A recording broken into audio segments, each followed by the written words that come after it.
Bien, estamos ahora con nuestros invitados, con Ana Solórzano de Gana Perú, con Víctor Andrés García Belaunde de Acción Popular y con Juan José Díaz Dios de Fuerza Popular. Buenas noches, ¿cómo están? ¿Qué tal? Buenas noches. Buenas noches. Bueno, una de las tantas noticias del día de hoy que ya a estas alturas casi ha pasado inadvertida es que se dejó sin efecto la famosa repartija, por llamarla de modo ofensivo, digamos, las 3 resoluciones de nombramiento de los magistrados del Tribunal Constitucional, Banco Central de Reserva, Defensoría del Pueblo. Esto se dejó sin efecto, vamos por abrumadora mayoría, etcétera.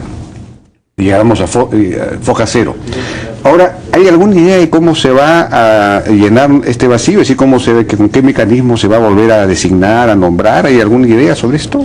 Bueno, la bancada Gana Perú, como lo anunciaron algunos parlamentarios, mi bancada también se está viendo la forma de ver o modificar justamente esta norma del Tribunal Constitucional, que es prácticamente la ley orgánica, la de la Defensoría también, a efecto de tener un mejor sistema para poder elegir. Recordemos que ya al tener y al votar nosotros es decir, recoger las renuncias y estar ya el Congreso en este vacío de estar en la facultad, en la prerrogativa de poder elegir, yo espero que sea antes de diciembre. Espero también que entre los parlamentarios recordemos que tenemos esa responsabilidad. Son 4 años que no se nombra, o sea, no por este incidente o realmente bajón político que hemos tenido, no dejemos nosotros de lado esa responsabilidad que queda todavía pendiente. Pero ¿no? hay ideas de cómo hacer, se crearía nuevamente una comisión por invitación. ¿Cómo sería? O todavía no hay... el tema partidario, ¿no? Que sean personas independientes a las fuerzas que los yo creo que el primer tema es que no tengan vinculación partidaria, por lo menos reciente, de los últimos 5 o 10 años, porque si la vida es muy larga de uno de los candidatos, puede haber sido en su juventud pues de algún partido político, pero que no tenga una militancia, por lo menos de los últimos 10 años, con un partido. En segundo lugar, que tenga, publicaciones, cátedras, que tenga una serie de obra que pueda exhibir, porque hemos tratado de elegir a gente, en fin, seguramente buena para muchas cosas, pero que no tenía la calidad suficiente para ser miembro del juez de jueces, del juez de la Constitución. Y finalmente creo que hay que hacerlo a través de una nueva comisión que hay que formar.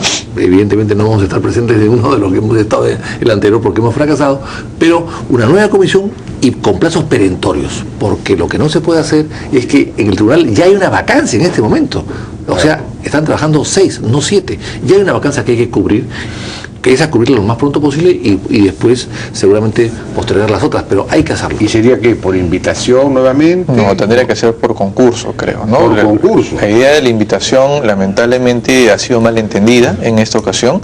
Tendría que ser por concurso y además elegidos, entiendo yo, candidato por candidato, de manera transparente, en una audiencia pública, como son los plenos del Congreso de la República.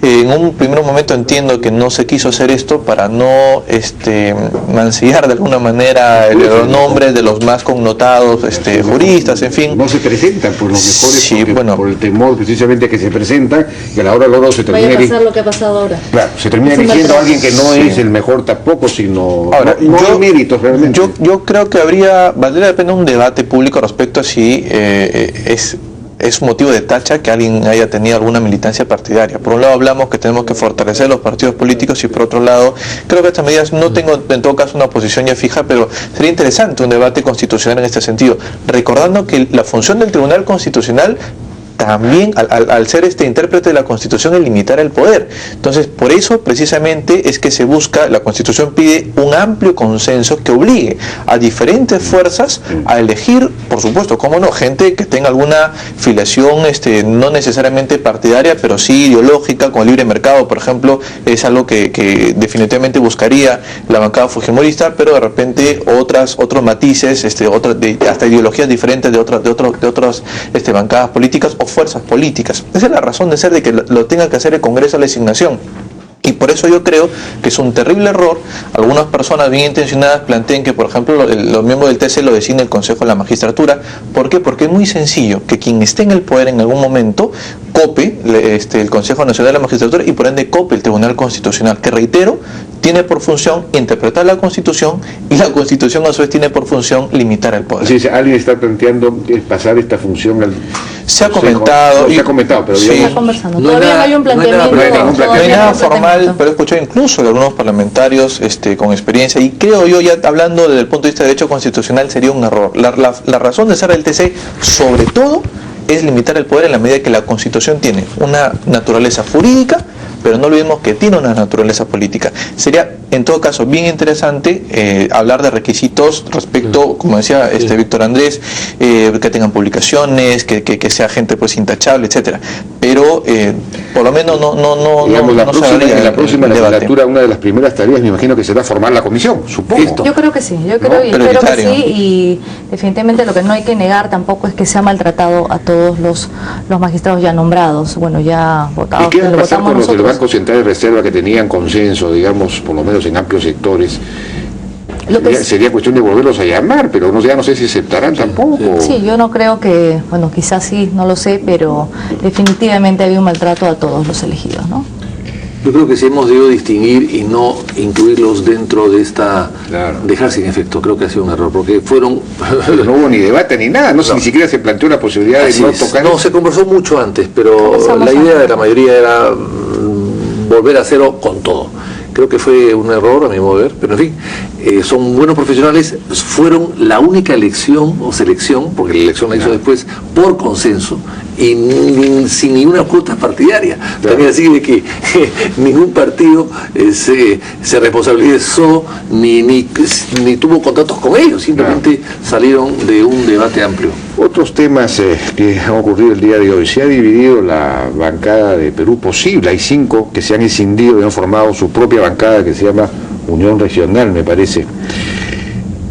¿Esto le quitaría gobernabilidad al gobierno, para la redundancia? ¿Perdería mayoría el gobierno o estos 5 no van a pasar necesariamente a la oposición, sino que también de alguna manera apoyarían al gobierno? ¿Cómo ven ustedes eso? Acá hay dos temas. Nosotros escuchábamos al congresista León antes de las 12:50, que ha sido la hora en la cual el documento con las 5 firmas lo han expresado de manera formal, que es lo que se pedía. El congresista León salió minutos antes diciendo que todavía no había algo formal. Acá hay dos temas. Primeramente, el hecho que se esté formando nuevas bancadas. Como si nosotros revisamos el reglamento, son 6 personas o 6 parlamentarios que pueden formar. El último antecedente lo tenemos con Víctor Andrés. Y justo eso se discutió, recuerdas, en la Junta de Portavoces, si es posible jurídicamente interpretar el reglamento que 6 parlamentarios formen una bancada, y esto definitivamente desestabiliza que grandes fuerzas, grandes grupos tengan, por ejemplo, 3 comisiones, tú 2 y tú 3, y al ver más bancadas, como pasó con el APRA, que tuvieron 2 más de 4 que son, para que ellos tengan una comisión de comercio exterior. Ahí es donde se va a dar en estos días, yo creo, el planteamiento en la Junta de Portavoces. No creo que sea fácil, puesto que hay comisiones de varios grupos que se suponía que tenían que rotar, como es la Comisión de Fiscalización, Descentralización y Economía. Y por otro lado, nosotros con las bancadas que se formen, ya planteando este panorama, de ser el caso, vamos a tener también que conversar, con más bancadas de 6 a efecto que apoyen la gobernabilidad de las grandes reformas que vienen del Ejecutivo. Ahora, yo quisiera añadir algo más a lo que ha dicho Ana María, que es interesante. En el caso nuestro, que hace más de un año, nosotros teníamos una alianza con Perú Posible, y los que promovieron la alianza ahora se han salido y han formado su propia bancada, curiosamente. Curiosamente, pero en fin, es una anécdota. O sea que en realidad los que se han salido son los más aliados del gobierno. No. Dentro de la bancada de nuestra, que se llama Alianza Parlamentaria con Perú Posible, hubo hace un año un problema y un grupo de ellos pidió la disolución de la alianza, la ruptura de la alianza, para que salgamos de esa... para expulsarlos a ustedes. Así nos expulsaron, nos sacaron, pero esos mismos son los que ahora se autoexpulsan. Se han apartado, ¿no? Entonces es una cosa curiosa. Ahora bien, En el caso nuestro era una alianza, un partido de Acción Popular, una alianza con Perú Posible. Sí. Estos son parte de Perú Posible, se han inscrito en Perú Posible. Eso es una división interna del partido. Entonces, no es que se rompe una alianza que han llegado juntos y que, bueno, después de las elecciones deciden disolver la alianza y cada cual se da por su lado, porque además la ley hace alianzas para llegar, pero no contempla una alianza necesariamente después. Pero esa es una cosa, y otra cosa diferente es que estando ellos inscritos en Perú Posible, puedas dividir la bancada y formar dos. Yo no sé si eso se puede hacer, habría que revisar el reglamento, porque ahí habría un impedimento. Bueno, son 5, le faltaría en todo caso 1 para que ellos puedan plantearlo en portavoces. No, eso es para que sean bancadas propiamente dichas, pero la decisión ya está dada. Y habría que ver la razón, ¿no? Yo creo que era la conciencia que ya no le daba más respecto a esta absurda, descarada, creo, defensa de Solía de Alejandro Toledo. O sea, a mí me parece que ya no pudieron más con este tema, y ese es precisamente lo que está motivando esta salida lamentable hasta cierto punto, y esperemos que en efecto se apoye. Pero más allá, me parece un poco peligroso que cada 6 parlamentarios formen una bancada, y esto vaya incrementándose y mañana tengamos diferentes. La atomización es. Y quedamos, nosotros recuerdo que en Junta de Portavoces planteamos que lo íbamos a modificar o aclarar el reglamento para de esa manera no tener también más bancadas, ¿no? Cada 6, imagínate una bancada de 130. Se puso el número de 6 como número mínimo para formar una bancada, era una manera de limitar eso, ¿no? Una manera de limitar, digamos, desincentivar, desalentar, ¿no? Esa posibilidad. Pero entiendo que Perú Posible pretendía la presidencia de la Comisión de Fiscalización. A eso iba. O sea, en realidad nosotros. Ya le sería muy difícil si ha perdido 5. No lo sé, porque fue el congresista Otárola, precisamente, que es el candidato de Perú, y que, bueno, fuera de cámara le decían a María, por favor, recapaciten, porque creo que no tiene las cualidades para ser presidente del Congreso. Él dijo de una manera hasta airada, me parece, en el último pleno ordinario, que de todas maneras la presidencia de la Comisión de Fiscalización va a estar en manos de Perú Posible. A pesar, y lo dijo, a pesar de que el principal caso a investigar es el de su líder Alejandro Toledo. Si además estamos señalando que aquellos que por conciencia de que ya no quieren seguir defendiendo lo indefendible están renunciando a Perú Posible, van a quedar solamente aquellos incondicionales. Esto realmente es peligroso. Yo de verdad lamento no solamente que se mantenga esta posición de que sea Perú Posible quien lidere o presida en todo caso fiscalización, sino me preocupa que el promotor de esto o defensor de esto pueda ser en los próximos días presidente del Congreso. Con lo cual el blindaje a Toledo simplemente ya estaría ya es el candidato a la presidencia del Congreso. Hay quienes están preocupados porque ustedes me imagino. Nosotros por supuesto que no. Pero ustedes estaban, dicho sea de paso, detrás de la candidatura de Javier Bedoya, ¿no? Javier Bedoya tenía el apoyo del fujimorismo. Y habíamos anunciado que no íbamos a participar en esa mesa, pero creemos que efectivamente el congresista Bedoya tenía las cualidades independientemente de que no sea nuestra bancada. Además, era importante que la mesa sea de oposición porque hay unos temas, derechos de minoría, que han quedado rezagados. Por ejemplo, la interpelación al ministro Catariano. Ahora mismo creo que tu siguiente invitado vas a tratar el tema de los ataques al Abraham. Este gobierno lamentablemente no ha podido corregir estos retrocesos que tenemos en la lucha antisubversiva, y la interpelación que fue, creo que desde abril que está planteada, recién en agosto se va a realizar, por un blindaje evidentemente de la mesa que presidió el gobierno para que no se dé esta interpelación, reconociendo por cierto la cualidad de diálogo que ha tenido que tiene el ahora presidente Víctor Isla. Ahora, con el presidente, si es que es presidente Otárola, yo creo que ¿Otárola no tiene esas cualidades de diálogo? Yo creo que todos los planos, o cualquiera que haya seguido los debates en el pleno, con Juan Díaz Dios, pues es un abogatán chiquito, ya lo están yo entiendo que pero es gracioso, es entretenido, no sé si. Mira, yo entiendo que tiene que haber oposición, pero tiene que haber también respeto. Yo pienso que los 130 parlamentarios estamos con las cualidades, con las aptitudes, tú y el resto, los 130 que somos, de presidir un congreso. Somos parlamentarios representantes por el pueblo. Freddy, no queremos que Freddy pero obviamente estando es donde te toca estar. Yo he obviamente estado con él, el presidente de la Comisión de Constitución, y perdóname, con él no se podía dialogar, no podía haber un debate a altura, pero yo formé parte de esa comisión el primer año, y de verdad fue tan mala la experiencia que simplemente decidí no realizar. Lo hemos escuchado hoy día, Freddy, yo creo él está consciente desde el momento, desde el lugar donde él va a estar, que tiene que ser prácticamente el que dirige el Congreso Congreso no va a tener que participar. O sea, necesita asesoría psicológica para, digamos, ser menos confrontacional. No digamos eso. Bueno, pero lo que es, digamos, la información que tengo es que la candidatura de Bedoya era incluso había hablado, tenía el apoyo del fujimorismo, del apoyo de la Alianza por Gran Cambio, Solidaridad Nacional. El apoyo de Solidaridad Nacional. Había hablado con Castañeda Locio el sábado, hasta la que había comprometido el apoyo de Solidaridad, al lado de, además de testigo estuvo Luna. Se le rectificó ese apoyo el día lunes, y de pronto hoy día Luna le anuncia que no, que se van a sumar a la línea. Hasta el pleno de la mañana teníamos ¿Qué pasó? ¿Qué cosa le ofrecieron a Castañeda para ese cambio? ¿Qué pasó? ¿Ustedes deben saber? El gobierno sabrá.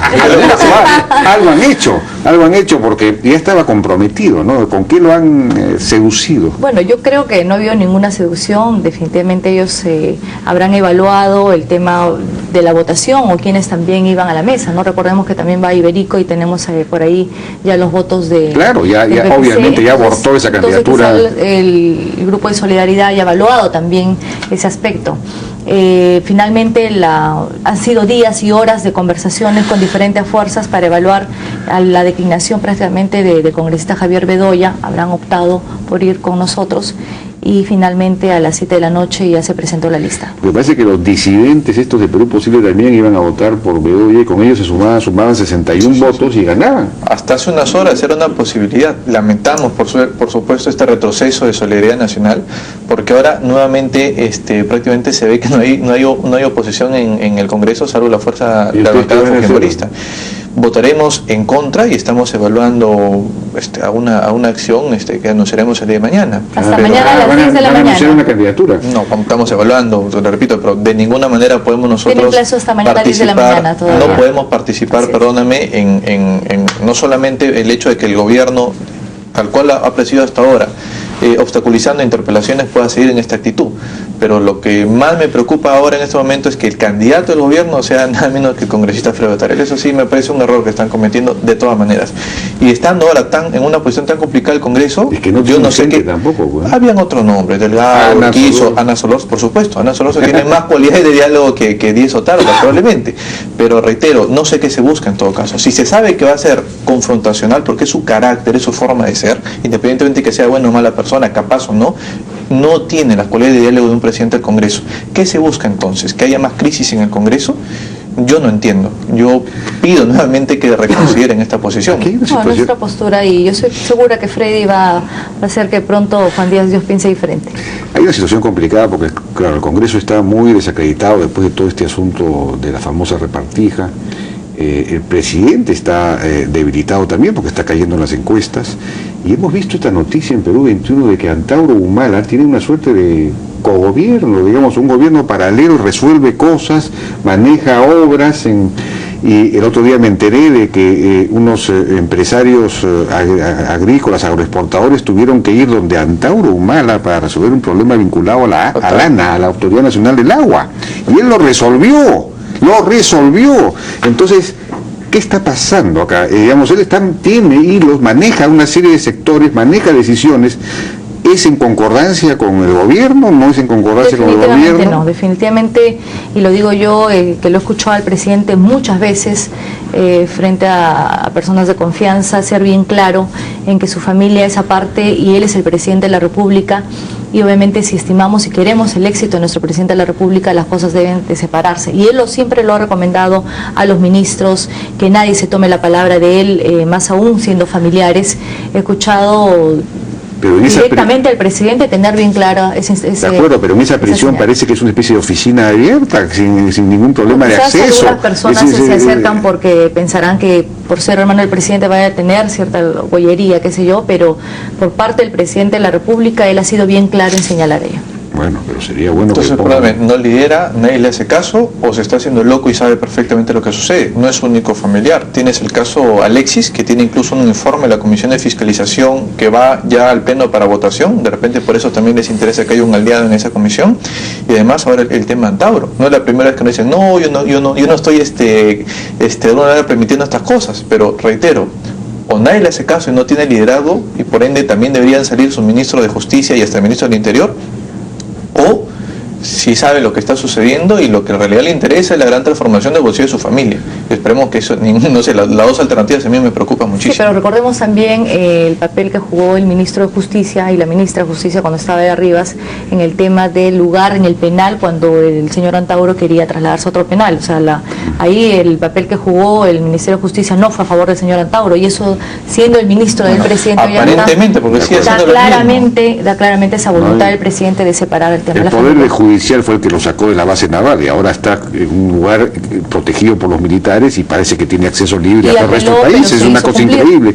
Por último, y rápidamente porque me están exigiendo, hay este cambio de 3 ministras, bueno, parece que las 3 son buenas, en fin, de buen nivel, buenos cambios. Pero ¿no estaría cambiando el gobierno al presidente del Consejo de Ministros y quizás algunos ministros en sectores... Interior y Defensa, por ejemplo. Interior y Defensa o Transporte, en fin, hay sectores que se están paralizados, en fin, falta ejecutividad, falta... ¿Ustedes piensan que debería haber un cambio de gabinete? No sé qué piensan. Bueno, el primer ministro es el primero entre iguales. En realidad él no maneja la política de salud, de educación o de vivienda. Él es el coordinador y él tiene una cartera con algunas oficinas a su cargo, pero básicamente es un gran coordinador y es el vocero. De tal manera que no tendría por qué cambiar, salvo que hay un problema político muy grave. Y finalmente es el que le da un poco de continuidad. Estamos hablando de que el gobierno tiene 2 años y 3 primeros ministros, 3 gabinetes. Sí. Si sigue cambiando, vamos a llegar a tener casi 1 por año, y la verdad que no se puede trabajar de esa manera. Lo que sí creo que es importante es que salgan algunos ministros. Este recambio me parece interesante, son 3 mujeres valiosas. Yo conozco a una de ellas, a Diana Álvarez Calderón, que me parece estupenda. Las otras 2 tienen un buen currículum. Pero fíjate, la economía se está desacelerando, el Congreso está con problemas de credibilidad muy serios, la propia popularidad del presidente está cayendo y cayendo. Hay una situación de crisis política, digamos, creciente, que debería revertirse, no sé, poniendo un primer ministro de peso, fuerte, con capacidad de diálogo y con capacidad de ejecución, no sé. Pero por ejemplo, hay ministros que no están funcionando adecuadamente. El ministro de Transportes, por ejemplo. Así es. No resuelve nada. Ni siquiera puede ordenar, ni ejecutar, ni hacer ningún tipo de gestión para, por ejemplo, construir la segunda pista del aeropuerto. Es una cosa elemental. Y los 11 vagones que están ahí tirados, que están hace meses ahí. Y en vez de transportarte cada 20 minutos de un vagón, podrías hacerlo cada 4. Pues. Si estuviesen operativos y hace meses que han llegado. Se muere miedo de tomar decisiones. Eso es lo que... Bueno, pero entonces, también... y acaba de subir el peaje concesionado al norte, a Barranca, a 6.50, de 6 soles, y no han hecho puentes. Es una autopista con semáforo, con luz verde, luz roja, con rompemuelles. Los peruanos exigimos un primer ministro que gobierne, y después del escándalo de la luz verde que da la primera dama porque no le atiende el presidente, yo creo que el ministro... O nombrarla a Anaí con el primer ministro, eso sería muy... Pero ella está en la reserva, por favor. Ese primer ministro hace rato debió ser, porque ha quedado realmente como si estuviera pintado. Y reitero, el ministro del Interior y el ministro Cateriano, yo sé que por ejemplo son los 4 ministros, pero no sé, pues no habrá quinto balo, pues como dice la... Bueno, ya nos ha ganado el tiempo, yo les agradezco mucho su participación, ha sido interesante, pero sí, la televisión nos corta. Bueno, y esperar el mensaje del presidente el 28 de julio, de repente ahí y viene... esperar también que la oposición no haga interpelación por solamente un síndrome de interpelación, de interpelar cada semana a cada ministro. Analizaremos el mensaje del presidente el 28 del año pasado, y no tener cada miércoles que los ministros tengan que faltarse un consejo de ministros para ir a rendir cuenta a la oposición. Yo soy más modesto, solamente quiero escuchar el mensaje de Otarola. A ver qué dice. Que está a la altura. Otarola, a la altura. Bien, muchísimas gracias por su participación en la hora N. Vamos a una pausa y regresamos ahora con Jaime Antesana. Antes vamos a tener un breve informe sobre Carlos González, que ha fallecido lamentablemente.